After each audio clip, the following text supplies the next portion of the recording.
नमस्कार, मेरा नाम है वैद्य अपूर्व त्रिपाठी। आप बचपन से देख रहे हैं और हम आयुर्वेद की बात करते हैं, लेकिन आप बचपन से देख रहे होते हैं कि आपके घर में अलग अलग कंपनीज़ की दवाइयाँ आ रही होती हैं, आयुर्वेद की भी। आप सोच रहे होते हैं कि मैं तो आयुर्वेद की दवा खा रहा हूँ, पर क्या वो उतनी सटीक है या उतनी अच्छे तरीके से बनाई गई है? इस चीज़ के बारे में सोचना आपको भी पड़ेगा और इसके बारे में काम भी लगातार किया जा रहा है। 12 साल से ज़्यादा का एक्सपीरियंस है मैम का, जिनसे आज हम बात करने वाले हैं। बड़े से बड़े वो ब्रांड जिनकी शायद बचपन से आप गोलियां खाते चले आ रहे हैं, उनकी मेडिसिन के पीछे की एफिकेसी पर काम कर रही है कीर्ति सोनी मैम। नमस्कार मैम, स्वागत है आपका हमारे पॉडकास्ट में। मैम से हम जानेंगे कि दवाइयाँ जो बन रही हैं, किसी भी ब्रांड की हो, कैसी भी ब्रांड की हो, वो एग्जैक्टली काम कैसे करती है, उनको बनाने का तरीका कैसे होता है, उस पर हम आज मैम से पूरी चर्चा करने वाले हैं। मैम, सबसे पहले हम स्वागत करते हैं तो आपका हमारे इस पॉडकास्ट में। मैम, मुझे ये जानना है कि दवाइयाँ जिस तरह से बन रही हैं, क्या हम उसको समझ सकते हैं वर्तमान परिप्रेक्ष्य में कि पुराने समय में जैसे दवाइयाँ बनती थी, जैसे लोग खरल से बनाते थे, मशीन्स नहीं थी, आज मशीन्स हो गई हैं, तो क्या कुछ अंतर आया है क्या? अगर देखें और बात करें इस बारे में, तो जो उस ज़माने का जो क्लाइमेट था, सॉइल का जो टाइप था, और जिस तरह के आज हम हैं with the diets and environment that we are living in, बहुत कुछ बदल गया है। तो इसलिए ये बहुत ज़रूरी है कि उस चीज़ को बहुत डिटेल में स्टडी करके आप दवाइयाँ बनाएं, क्योंकि ये आपने बहुत सही बात करी कि खरल था। आज की डेट में कई ऐसे मैन्युफैक्चरिंग यूनिट्स हैं जिन्होंने उस पद्धति को प्रिजर्व किया हुआ है। उन्होंने लार्जर स्केल के अंदर उसको थोड़ा ऑटोमाइज़ किया है और उसको चेंज करके थोड़ा मॉडर्न करके उसको वापस से उसी फॉर्म में प्रिजर्व करने की कोशिश करी है।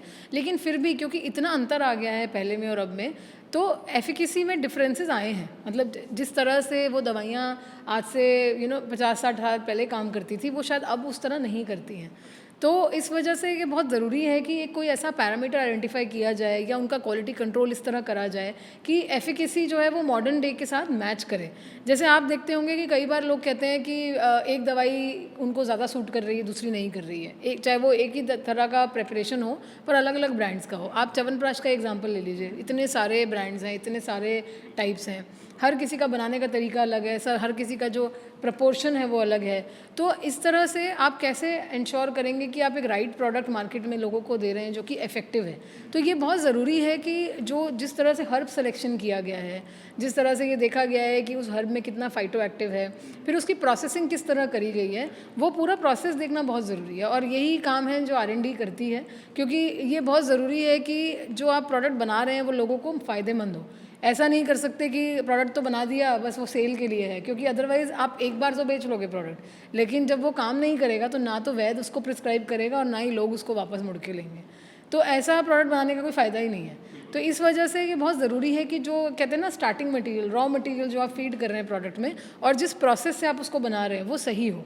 जब वो दोनों चीज़ें सही होंगी ना, और आपने प्रोडक्ट की स्टेबिलिटी, शेल्फ लाइफ, ये सब चीज़ें अच्छे से स्टडी करी हैं, तो आपको एक इफेक्टिव प्रोडक्ट मिलता है। जैसे कि मैम हमने ये समझा है कि आप R&D पर काम कर रहे हैं।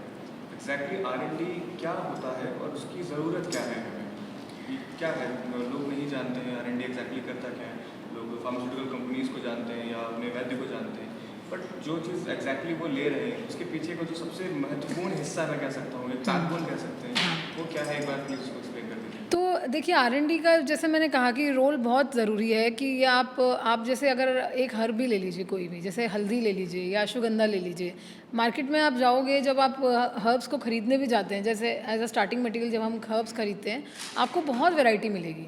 कोई हल्दी होगी जो सालन में उगी है, कुछ है जो नॉर्थ ईस्ट में उगी है, कोई कहीं और उगी है। आजकल तो आर्टिफिशियल कल्चर के अंदर उसको मतलब लैब्स में भी उगाया जा रहा है। तो आपको ये सोचना कि आपको स्टार्टिंग मटेरियल क्या चाहिए, ये सबसे इम्पॉर्टेंट है, और वो आता है R&D की रिसर्च से। क्योंकि आपको पता है कि मुझे 10% कर्क्यूमिनॉइड चाहिए या 90% कर्क्यूमिनॉइड चाहिए ये एफिकेसी देने में, तो उसके लिए मुझे स्टार्टिंग मटेरियल भी तो सही लेना है ना। मतलब हम जैसे आप इसी का एग्जांपल ले लो कि ड्राई फ्रूट लेने जाते हैं, तो हमें 1000 रुपये किलो का भी एक ड्राई फ्रूट मिलता है और 1500 रुपये का भी मिलता है और 2000 का भी मिलता है। फिर हम चूज़ करते हैं कि हमें क्या चाहिए, है ना, कि हमें कौन सा टेस्ट ठीक लग रहा है, साइज़ ठीक लग रहा है। तो ये एक जनरल एग्जांपल है, और हर्ब्स में भी यही होता है। जो भी नेचुरल ओरिजिन की चीज़ें हैं, उनका जो इफेक्टिवनेस है वो बहुत चेंज हो जाती है अगर उनके अंदर फाइटो एक्टिव ठीक ना हो। तो सबसे पहला स्टार्टिंग पॉइंट है कि आपने हर्ब सही सेलेक्ट करना है, स्पीसीज सही होनी चाहिए, आइडेंटिफिकेशन सही होनी चाहिए। ये नहीं कि गिलोय लिखा था तो मैंने कोई प्लांट जो गिलोय जैसा दिख रहा था लेके डाल दिया, उसके अंदर फाइटोएक्टिव ही नहीं है, आप क्या कर लोगे? जैसे ये एक पेपर पब्लिश हुआ था, बहुत पहले की बात है, जिसमें बोला गया था कि गिलोय खाने से लिवर ख़राब हो रहा है लोगों का, किसी एलोपैथिक मेडिसिन में ही पब्लिश हुआ था। और बाद में उसका जो कंक्लूजन निकला था वो ये निकला था कि it was not giloy, it was a similar looking plant like giloy, but किसी ने आइडेंटिफाई नहीं किया तो लोगों ने ऐसे ही यूज़ कर लिया। तो ये बहुत ज़रूरी है कि आइडेंटिफिकेशन सही हो, जो सबसे स्टार्टिंग स्टेप है, क्योंकि अगर आप पाउडर में कोई हर्ब ले रहे हो, आपको नहीं पता कि घोट के क्या दे दिया किसी ने। तो आइडेंटिफिकेशन, उसका फाइटो एक्टिव एनालिसिस, फॉर्चुनेटली हमारे पास आज की डेट में इतने अच्छे इक्विपमेंट्स हैं जिनसे हम आइडेंटिफाई कर सकते हैं कि जो हम हर्ब चाहते हैं ये वही है कि नहीं। आज की डेट में डीएनए फिंगरप्रिंटिंग भी होता है हर्ब्स का, तो आप हर्ब्स की डीएनए फिंगर, जो अच्छे कंपनीज़ हैं जो आर&डी में इन्वेस्ट कर रहे हैं, वो डीएनए फिंगरप्रिंटिंग करके रखते हैं कि ऐसा नहीं होना चाहिए कि आज मेरी शॉर्ट हो गई सप्लाई तो मैंने किसी XYZ हर्ब वेंडर से मंगा ली हर्ब और उसने कुछ और भेज दिया, मेरा तो प्रोडक्ट ख़राब हो जाएगा। तो इसलिए क्वालिटी कंट्रोल करते वक्त आप ये देखो कि जो आपने हर्ब को लेना था वो वही हर्ब है कि नहीं, उसमें आपको जितना फाइटो एक्टिव चाहिए उसमें वो प्रेजेंट है कि नहीं। तो जो HPLC है, GCMS है, ICP-MS है, और भी बहुत मॉडर्न टेक्निक्स एनालिसिस आ गए हैं अब, जिनसे आप आइडेंटिफाई कर सकते हो कि ये वही हर्ब है जो मुझे चाहिए और इसमें इतना ही परसेंटेज ऑफ फाइटो एक्टिव है जो मुझे उस प्रोडक्ट की एफिकेसी के लिए चाहिए। तो जब आप वो कर लोगे तो आपका स्टार्टिंग स्टेप सही हो गया। अब नेक्स्ट प्रोसेस होता है कि आप उसको जिस तरह से प्रोसेस करोगे, शोधन और मारन की क्या टेक्निक आप यूज़ करोगे, जो आपको आयुर्वेदिक लिटरेचर में दी गई थी। जैसे अगर आप अश्वगंधा के साथ काम कर रहे हो तो आपको दूध में उसको प्रोसेस करना है या पानी में प्रोसेस करना है, क्योंकि दोनों में प्रोसेस करने में इफेक्टिवनेस चेंज हो जाती है। तो वो प्रोसेस आइडेंटिफाई करके उसको मैन्युफैक्चरिंग में इम्प्लीमेंट करना फिर R&D का दूसरा काम है। और उसके बाद जब आपका प्रोडक्ट बन गया, आपने उसका चाहे टैबलेट बनाया, चाहे आपने उसका चूरन बनाया या आपने उसका अवलेहा बनाया, कुछ भी बनाया, उसके अंदर जो उसके फाइनल स्पेक्स आने चाहिए, फाइनल जो उसकी स्पेसिफिकेशन होने चाहिए कि इसका pH इतना होना चाहिए, इसका अगर टैबलेट है तो डिसोल्यूशन टाइम कितना होना चाहिए, फ्राइबिलिटी, हार्डनेस कितना होना चाहिए, ताकि हर बैच आपको सेम इफेक्ट दे। ऐसा नहीं हो सकता ना, जैसे मैंने एक बार एक टैबलेट देखा था, मैं DRDO में उसके ऊपर रिसर्च कर रही थी, करक्यूमिन की ही टैबलेट थी, उसको हमने एक पेशेंट को दिया रेडियो लेवल करके ये देखने के लिए कि वो टैबलेट कितनी देर में बॉडी में टूटेगी। 24 घंटे से ज़्यादा वो टैबलेट पेट में बैठी रही, टूटी ही नहीं। तो ऐसा प्रोडक्ट जो आप किसी कंज्यूमर को दे रहे हो जो पेट में जाके टूट ही नहीं रहा है HCL के अंदर, तो वो काम क्या करेगा? तो इसलिए ये बहुत ज़रूरी है कि जो फाइनल प्रोडक्ट के एट्रीब्यूट्स हैं वो भी इस तरह के होने चाहिए कि वो एफिकेसी डिलीवर कर सके। तो ये R&D थ्रू आउट करता है, ये देखने के लिए कि जो हम प्रोडक्ट बना रहे हैं कंज्यूमर के लिए वो जैसे ज़्यादा से ज़्यादा 2 घंटे में टैबलेट टूट जाना चाहिए पेट के अंदर, उसके बाद फिर वो एब्जॉर्प्शन होना शुरू होता है क्योंकि वो इंटेस्टाइन में जाता है, क्योंकि गैस्ट्रिक ट्रांजिट टाइम है उतना, फिर वो एब्जॉर्ब होगा तभी खून में जाएगा, तभी तो इफेक्टिवनेस देगा ना, खून उसको हर सेल में डिलीवर करेगा, वो रिसेप्टर बाइंडिंग करेगा। तो ये पूरी साइंस है। लेकिन अगर वो टूट ही नहीं रहा है, आप तो दवाई खा रहे हो, बोल रहे हो जी असर नहीं कर रही, तो फिर कैसे होगा? तो ये पूरा देखना पहला स्टेप है R&D का। फिर नेक्स्ट स्टेप आता है कि आपने दवाई बना ली, लेकिन आजकल क्या है ना कि लोगों को प्रूफ चाहिए कि ये काम करती है कि नहीं। तो क्लिनिकल ट्रायल करना इज़ दी नेक्स्ट स्टेप, कि आप जैसे होता क्या है कि ये सब जो इन्फॉर्मेशन है लोग बोलते हैं कि अरे हाँ वो तो किताबों में लिखी है, इतने सालों से लिखी है, लेकिन आज की डेट में वैलिड है कि नहीं हमें कैसे पता? तो वो डिज़ाइन करना, वो करना, वो is the next step. Ma'am, जैसे मेरे हाथ में फ़ोन है, तो ज़्यादातर लोग आज की डेट में एज अ प्रैक्टिशनर जब मेरे पास भी पेशेंट आते हैं, तो ये बहुत भी जनरली देखने को मिल रहा है, या मेरे जो साथ के वैद्य हैं वो सब ये जब हम लोग बात करते हैं तो एक कॉमन सा अभी लेटेस्ट में निकल कर आ रहा है कि जो ChatGPT और ये जो AI का इस समय यूज़ हो रहा है, तो लोग अपना उसमें डालते हैं अपना सिम्टम्स और सारा पहले गूगल था लेकिन ChatGPT और ज़्यादा एक्यूरेट हो चुका है ऐसा मान रहे हैं। तो उसमें से अपना प्रिस्क्रिप्शन निकाल के सारा कुछ करके हमें आते हैं, बताते हैं डॉक्टर साहब ये है, मुझको ये दवाई दे दीजिए। तो उसका कैसे प्रभाव पड़ रहा है, किस तरह से आप उसको समझेंगे? तो इसमें मैं ये बोलती हूँ, देखिए ये सही भी है और बहुत गलत भी है। तो सही इसका ये है कि कंज्यूमर एटलीस्ट आज की डेट में पेशेंट जो है उसको ये समझ आ गया है कि भाई मैं भी अलर्ट रह सकता हूँ। जैसे पहले क्या होता था कि लोगों को पता ही नहीं होता था कि वो कौन सी दवाई ले रहे हैं, कोई समझ नहीं थी, और जब उनको समझ ही नहीं होती ना कि वो दवाई क्या ले रहे हैं तो उनको लेने की भी भूल जाती है तरीका, तो वो एक नेगेटिव चीज़ थी। आज की डेट में अवेयरनेस है तो ये हो गया कि too much of awareness is also not right. तो वो मतलब कहते हैं ना अति, किसी की भी अति अच्छी नहीं है, तो वो हो गया है। लेकिन उसमें क्या होता है ना कि ChatGPT AI जो भी आपको इन्फॉर्मेशन देता है वो वही है जो हम मतलब इतने सारे लोगों से फीड होकर उसने सीखी है, क्योंकि देखा जाए तो वो आर्टिफिशियल इंटेलिजेंस ही है ना। लेकिन आर्टिफिशियल इंटेलिजेंस का बस एक जो एडवांटेज है वो ये है कि वो बहुत सारा टेराबाइट ऑफ डेटा स्टोर कर सकता है, जो ह्यूमन ब्रेन शायद भूल जाता है कभी कभी। लेकिन ह्यूमन ब्रेन की एक एडवांटेज क्या है कि वो जो फिज़िकली देख रहा है जो आप पेशेंट को देख के, नाड़ी देख के या उसके सिम्टम्स देख के जो आप समझ सकते हैं। हो सकता है कभी कोई चीज़ है जो पेशेंट को भी रियलाइज़ नहीं होती कि उसका सिम्टम है, लेकिन आप देख के पहचान सकते हैं कि अच्छा इसको ये चीज़ हो रही है। जैसे फॉर एग्जांपल एक बड़ा ही सिंपल है कि आँखों की जो ये वाला जगह अगर पीला हो रहा है या नेल्स हो रहे हैं, ठीक है, वो शायद उसको ना रियलाइज़ हो रहा हो, लेकिन आपको रियलाइज़ होगा कि अच्छा ये हो रहा है, तो हो सकता है कि लिवर का डिसऑर्डर हो, लेकिन उसको लग रहा है कि मेरा डाइजेशन का प्रॉब्लम है। और एक पहला सिम्टम क्या होता है कि पेट खराब होगा या एसिडिटी हो रही है इसलिए ऐसा हुआ। तो कुछ जो डॉक्टर थे उन्होंने उसको एसिडिटी की दवाई दी, कुछ लोगों ने उसको एलेग्रा की दवाई दी, और ये 1 साल से चल रहा था और बच्चे का पूरा मुंह फूल जाता था, हाथ फूल जाते थे, तो कोई भी दवाई उसको ठीक नहीं कर पा रही थी।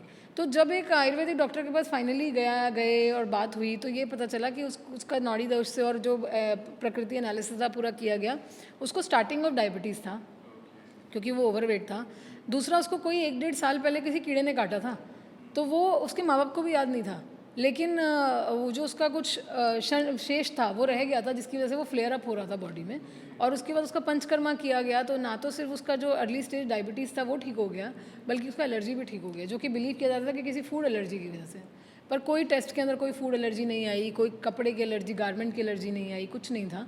तो ये रीज़न था। तो ये एआई कैसे आइडेंटिफाई करेगा? क्योंकि वो तो यही बोल रहे थे कि भाई सूज रहा है, तो एआई तो सूजने पे क्या बोलेगा, आप एलेग्रा ले लो। तो ये चीज़ें एआई अभी भी नहीं कर सकता, जो कि आई थिंक अभी टाइम लगेगा, शायद फ्यूचर में ये भी पॉसिबल हो। लेकिन वही कहते हैं ना कि जो एआई भी जो आज है वो वही है जो लोग उसे फीड कर रहे हैं, जो डेटा हम उसे फीड कर रहे हैं।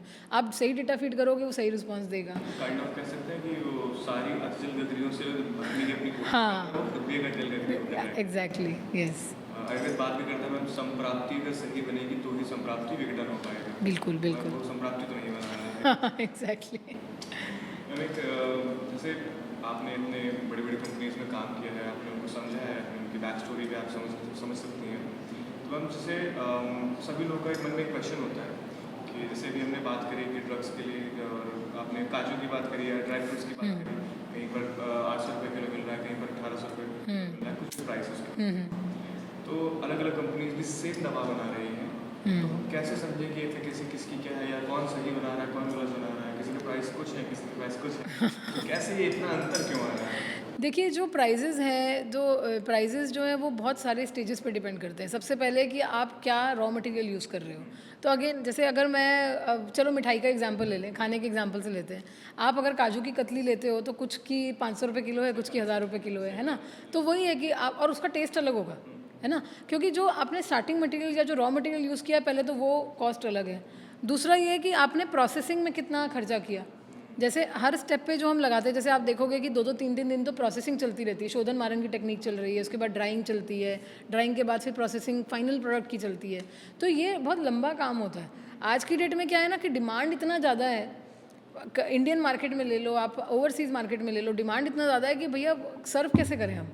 तो कई कभार क्या होता है कि प्रोसेसेस को ब्रिज किया जाता है, कभी कभार ऐसा होता है कि डिफरेंट टेक्निक्स निकाली जाती हैं जिससे कि, और वो ऐसा नहीं कि गलत होती हैं। जैसे फॉर एग्जांपल शिलाजीत का एग्जांपल लें अगर, तो शिलाजीत को आप आइडियली देखें तो आप उसको इवेपोरेट करते रहते हैं एक बड़े कढ़ाई के अंदर बहुत दिनों तक, लेकिन आज की डेट में ऐसे मॉडर्न वैक्यूम ड्राइंग टेक्निक्स आ गई हैं जो कि 6 दिन का काम 1 दिन में कर देती हैं।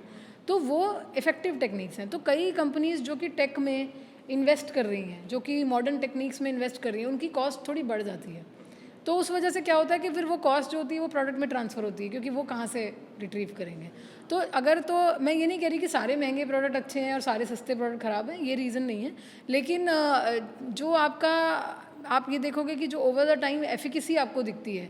कई बार ऐसे प्रोडक्ट्स होते हैं जैसे च्यवनप्राश, और जो आप सेंसरी से ही पता कर सकते हो कि प्रोडक्ट में फ़र्क है, तो आपको समझ आ जाती है कौन सा अच्छा है कौन सा बुरा है।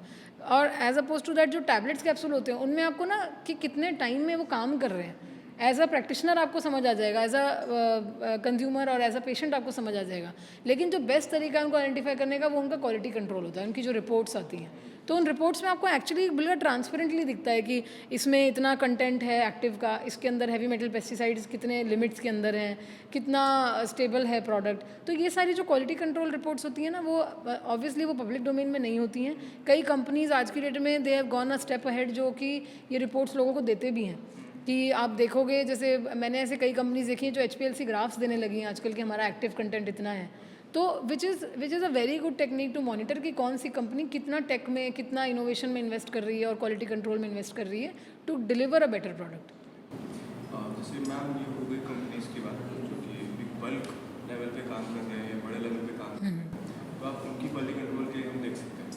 बट जैसे एक वैद्य जब हैंडमेड मेडिसिन बनाता है तो हैंडमेड मेडिसिन थोड़ी कॉस्टली रहती है जनरली देखने में क्या है। हाँ। तो क्या हम कह सकते हैं कि वो थोड़ा शास्त्रोक्त तरीके से बना रहे हैं, शास्त्रोक्त तो सारे बना रहे हैं पर वो थोड़ा कम कम बना रहे हैं, एफिकेसी ज़्यादा रख रहे हैं, या ये सारी चीज़ों को जो ट्रेडिशनल मेथड्स उनको फॉलो कर रहे हैं इस वजह से इतना हो रहा है, क्या है क्या? आप कह सकते हो वो, लेकिन उसके अंदर भी ना इम्पोर्टेंट क्या है कि उन्होंने भी क्या क्वालिटी का स्टार्टिंग मटेरियल यूज़ किया है। देखो अल्टीमेटली तो दो ही चीज़ें मेन हैं कि आपका रॉ मटेरियल कितना अच्छा क्वालिटी का है और दूसरा प्रोसेस। हो सकता है कि लार्ज स्केल में जब किया जाता है तो जो छोटे स्केल में प्रोसेस की जा रही है वो उतनी फिजिबल ना हो, लेकिन ऐसा नहीं होता कि वो बिल्कुल ही मतलब ऐसा कि एक 10 है और दूसरा 90 है, ऐसा नहीं होता है। तो वो काफ़ी जिसे कहते हैं ना कि जो इंडस्ट्री से लेवल की जो आज की R&D है, जो आज के क्वालिटी कंट्रोल है, वो बहुत मॉडर्नाइज्ड है। तो क्योंकि क्या होता है ना कि उनको चाहिए कि भैया ये प्रोडक्ट चलना चाहिए, तो वो तो दे विल इंश्योर कि एफिकेसी रहे, most of the companies, most of the big companies, और इसलिए उन्होंने एनालिटिकल टेक्निक्स में इन्वेस्ट भी किया है। और जो स्मॉल स्केल पे बनाते हैं तो क्या होता है ना, जैसे अगर आप 1 टन एक कोई हर्ब ले रहे हो और कोई दूसरा जनन उसको 100 टन ले रहा है, तो उसको प्राइस का फ़र्क आता है, ये रीज़न है।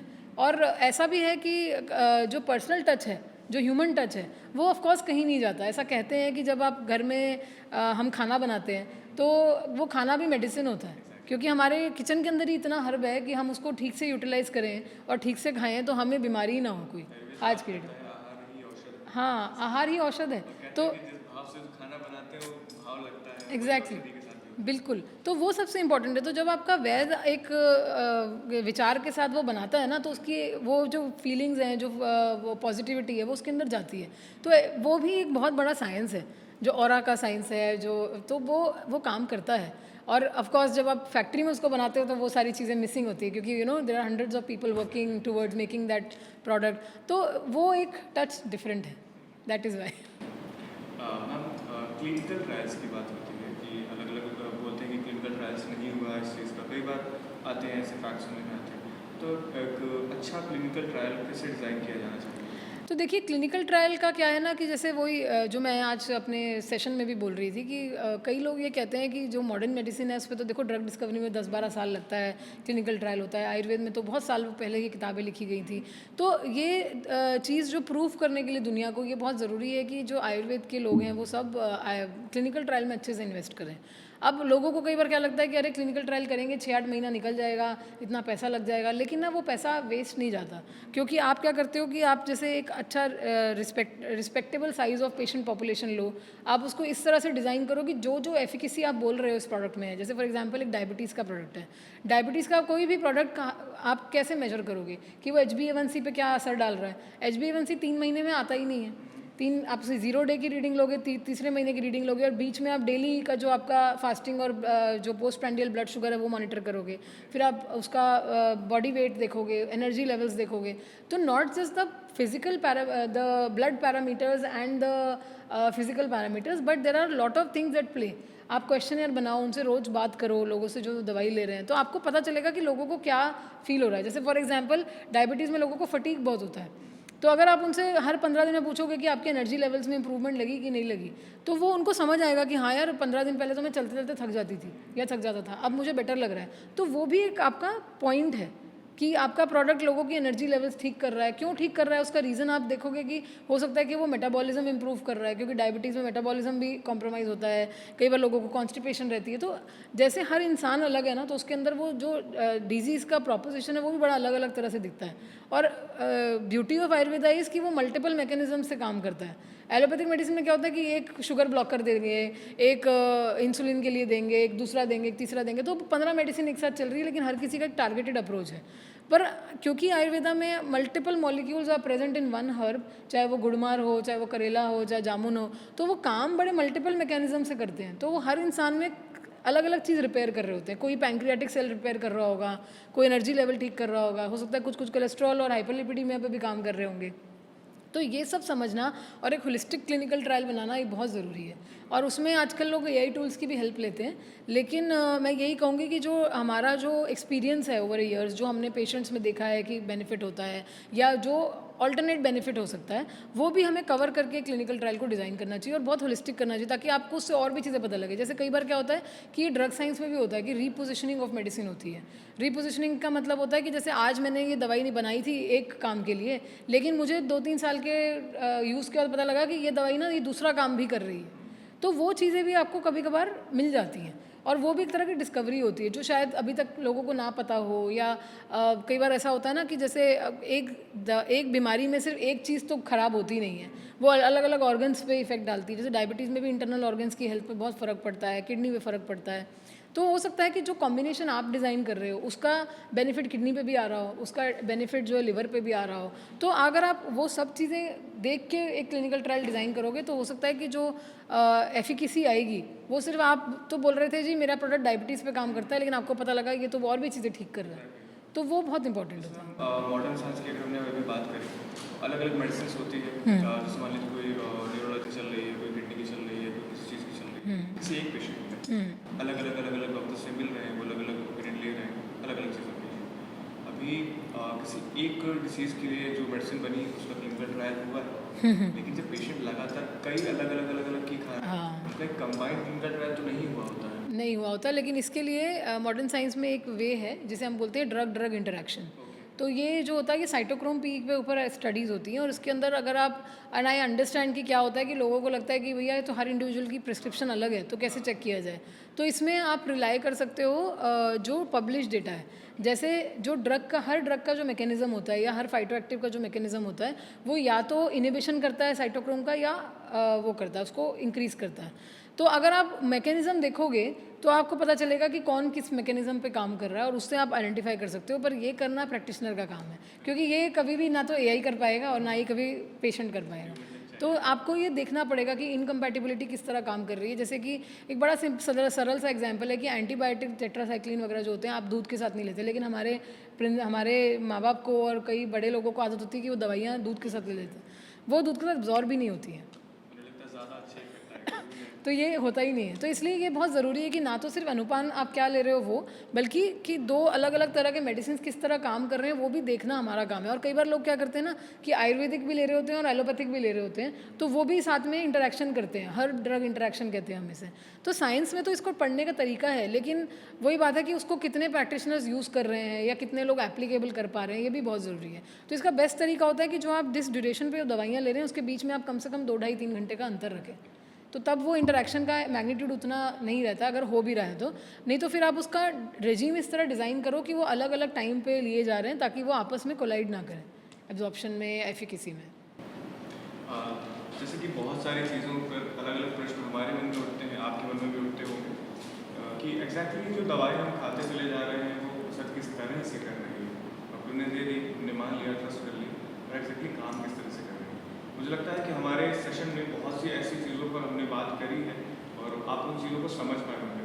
मैं अंत में हमारे जो श्रोता हैं, जो वैद्य हैं, और जो श्रोता हैं जो नॉर्मल पब्लिक है, जो सभी लोग दवाइयाँ खा रहे हैं अलग अलग कंपनीज के इतने समय से, आप उनके लिए कोई एक मैसेज अगर शॉर्ट में देना चाहें। जो मैसेज मैं देना चाहती हूँ वो ये है कि देखिए, आप जो आप अपने बॉडी को दे रहे हैं, आपको बहुत माइंडफुल रहना चाहिए कि जो हम ले रहे हैं उसका हमने सिलेक्शन ठीक किया है कि नहीं। तो आप उसके लिए या तो जो ब्रांड, जिस तरह से जो भी ब्रांड का आप दवाई ले रहे हैं वो कितना हैवीली R&D के बारे में सोचता है, उसका थॉट प्रोसेस जो है वो इंक्लाइंड है, वो उसकी दवाई कितने सालों से मार्केट में। जैसे कई बार ऐसे होते हैं कि कुछ ब्रांड्स आते हैं मार्केट में, वो कुछ टाइम रहते हैं और फिर चले जाते हैं, लेकिन क्योंकि उनका या तो थॉट प्रोसेस ठीक नहीं होता या उनका जो तरीका होता है वो ठीक नहीं होता। तो अगर कोई ब्रांड स्केल कर रहा है या कोई ब्रांड का सेल आप देख रहे हो कि अच्छा जा रहा है, तो ये एक one of the very basic indicator होता है कि they have invested in R&D, they are working towards it. और आप जिस तरह उस ब्रांड से इंटरेक्ट करोगे, जैसे आजकल तो कंज्यूमर फोरम्स है जिसमें आप ब्रांड के साथ बात कर सकते हो कि इसके क्वालिटी के ऊपर रिपोर्ट हमें दिखाओ। आजकल तो कई ब्रांड्स क्वालिटी की रिपोर्ट्स डाल रहे हैं प्रोडक्ट के अंदर, तो उससे आपको समझ आता है, सेंस ऑफ अश्योरेंस मिलता है कि ये प्रोडक्ट सही है। तो आप ये सब चीज़ें देखो, क्वालिटी की रिपोर्ट में क्या होना चाहिए क्या नहीं होना चाहिए वो प्रोडक्ट के हिसाब से वेरी करता है, लेकिन सबसे इंपॉर्टेंट है कि उसके अंदर उन्होंने heavy metals, pesticides, contaminants check किए हैं कि नहीं, इसके अलावा उसके फाइटो मार्कर्स कितने एप्ट हैं। ये सब रिपोर्ट्स अगर कोई ब्रांड दे रहा है और अगर वो R&D पे अच्छे से इन्वेस्ट कर रहा है, शेल्फ लाइफ उसकी बहुत अच्छी है, प्रोडक्ट शेल्फ पे बहुत सालों से बिक रहा है, तो ये सब बहुत बेसिक पैरामीटर्स जो आपको बताते हैं कि ये अच्छी दवाइयाँ हैं और आप उनको कंज्यूम कर सकते हैं। सकते हैं। और फिर कुछ आपको आपका शरीर भी बताता है जब आप उनको कंज्यूम करते हैं कि ये आपको कितने देर में एफिकेसी दे रहा है या आपको असर महसूस हो रहा है कि नहीं। कभी कभी ऐसा होता है कि सब सही है, प्रोडक्ट सही है, ब्रांड सही है, लेकिन आप उसको तरीके से नहीं ले रहे हो, इस वजह से एफिकेसी नहीं आ रही है। तो वो एज अ कंज्यूमर हमारी रिस्पॉन्सिबिलिटी कि हम उसको वैद से अपने अपने फिजिशियन से पूछें कि इसका तरीका जो हम ले रहे हैं ठीक है कि नहीं। ये हमेशा करना चाहिए। कभी कभी हम क्या सोचते हैं ना कि अरे मैं तो 1 महीने से दवाई ले रहा हूँ, काम ही नहीं कर रही, अब मैं लूँगा ही नहीं। लेकिन उस डिसीजन को लेने से पहले अगर आपका ब्रांड ठीक है, सिलेक्शन ठीक है प्रोडक्ट का, आप ज़रूर एक बार उनके डॉक्टर से बात करें कि तरीका ठीक है कि नहीं, क्योंकि अगर तरीका ठीक नहीं होगा तब भी दवाई असर नहीं करेगी। तो ये चीज़ें देखें। और आई थिंक हम बहुत ही अच्छे सेटअप में हैं जहाँ पे हमारे पास हर वो चीज़ है आज की डेट में हिंदुस्तान में जो हम अच्छे प्रोडक्ट्स बना रहे हैं, हम आज की डेट में ग्लोबली एक्सपोर्ट कर रहे हैं। अगर बाहर के देशों में हम आइडेंटिफाई हो रहे हैं एज अ कि हम we are able to cure so many diseases by using these herbal medicine, जो कि शायद जिनके साइड इफ़ेक्ट्स उस तरह के नहीं है जो कि एलोपैथिक मेडिसिन के या मॉलिक्यूल्स के हो सकते हैं, क्योंकि उस R&D में टाइम बहुत लगता है। और ये हमारे पास है जिसके अंदर हमें सिर्फ एक प्रूफ ऑफ कॉन्सेप्ट स्टडी करनी है या एक छोटा क्लिनिकल ट्रायल करना है उसको दोबारा से प्रूव करने के लिए। तो आई थिंक हम बहुत ही अच्छे पोजीशन में हैं, बस उसको यूटिलाइज ठीक से करना है। मुझे लगता है कि मैम सभी लोगों के लिए, जो सभी जनता है, उनको भी एक मन में जो क्वेश्चन थे वो सारे अभी दूर हो चुके होंगे। और एक जो मतलब मतभेद होते हैं, उनको जब दवा खरीदने जा रहे होते हैं तो होते हैं, जैसे समझने में हो रहे होते हैं तो होते हैं। और सभी वैद्य, मुझे लगता है कि आज जो हमारे आयुर्वेद है वो बात करता है आहार विहार और औषध की। और आहार विहार और औषध में औषध एक बड़ा हथियार हमारा है। तो जो औषध निर्माण की जो प्रक्रिया है उसमें जो हमारे बैकग्राउंड वॉरियर्स हैं उनको मैं सभी वैद्यों की तरफ से थैंक यू सो मच। आप लोग जो काम कर रहे हैं उसकी वजह से हम सभी वैद्य लगे हुए हैं। और आपके जैसे जो भी जितने भी वॉरियर्स पूरे भारत में, पूरे विश्व में आयुर्वेद के लिए काम कर रहे हैं, उन सभी को धन्यवाद करते हैं हम।